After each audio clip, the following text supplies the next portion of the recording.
పూర్వరూపుడైన సాంబుడు దండుణ్ణి కౌగిలించుకుని సోదరా నువ్వు వచ్చి ఎంతసేపైంది మన వాళ్ళు ఇంకా రాలేదా? ఇక్కడో సుందరి ఉండాలి ఎక్కడికి వెళ్ళింది ఇంతవరకు నాతోనే మాట్లాడుతూ ఉండి. ఆమెను చూడకపోతే నా ప్రాణాలు నిలవవు. ఆమెను తెచ్చి నాకు ప్రాణదానం చెయ్యి అంటూ బతిమాలాడు. దండుడు నవ్వుతూ రాగమంజరి అనే ఒక విద్యాధర కన్య నిన్ను శిలగా మారమని శపించింది. అదృష్టవశాన నీకు శాప విముక్తి కలిగే మార్గం నాకు గోచరించింది. లేకపోతే నీ పరిస్థితి చాలా దారుణంగా ఉండేది అని ఆ వైనం అంతా వివరించాడు.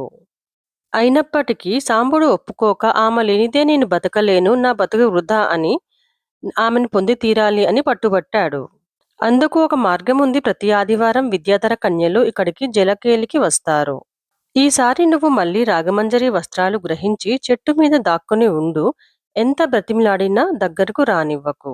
లేదని నేను చూసుకుంటాను అనేసరికి సాంబుడు మహా ఆనందం భరితుడైనాడు. మర్నాడు వాళ్ళు రావడం, జలకేలికి వస్త్రాలు విప్పడం, సాంబుడు ఆ కన్య వస్త్రాలను గుర్తుపట్టి గుట్టుగా అపహరించడం జరిగాయి.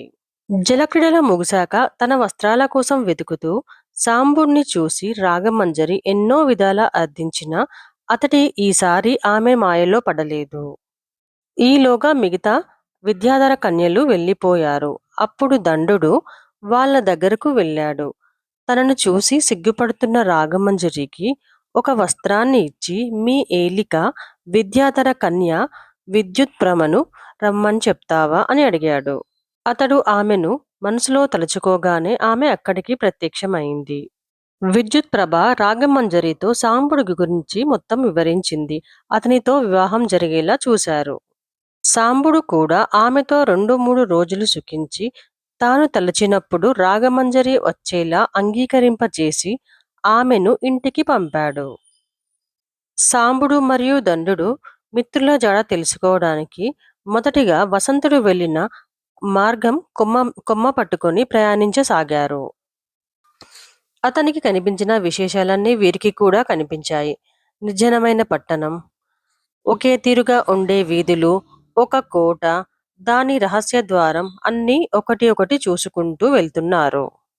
చివరికి వసంతుడు నిస్సహాయంగా పడి ఉన్న గదికి కూడా చేరుకున్నారు. కొన్న ప్రాణంతో పడి ఉన్న వసంతుణ్ణి చూసి దండుడు బిగ్గరగా అరిచాడు.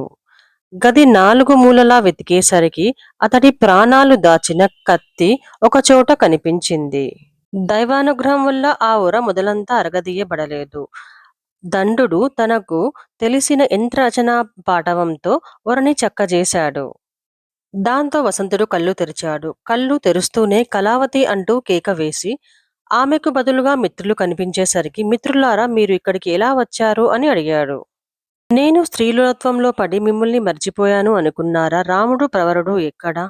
వాళ్ళిద్దరూ క్షేమమే కదా అంటూ కుశల ప్రశ్నలు వేశాడు.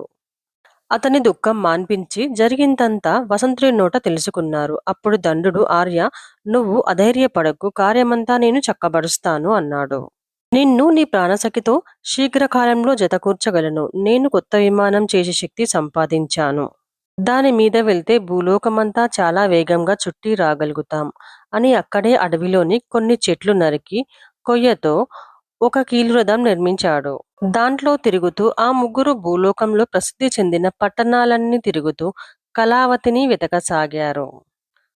యతీంద్రుడు ప్రయాణ సమయం కావడంతో అప్పటిదాకా చాలించి పై మజిలీలో గోపాలునకు తదనంతర వృత్తాంతం ఇలా చెప్పసాగాడు.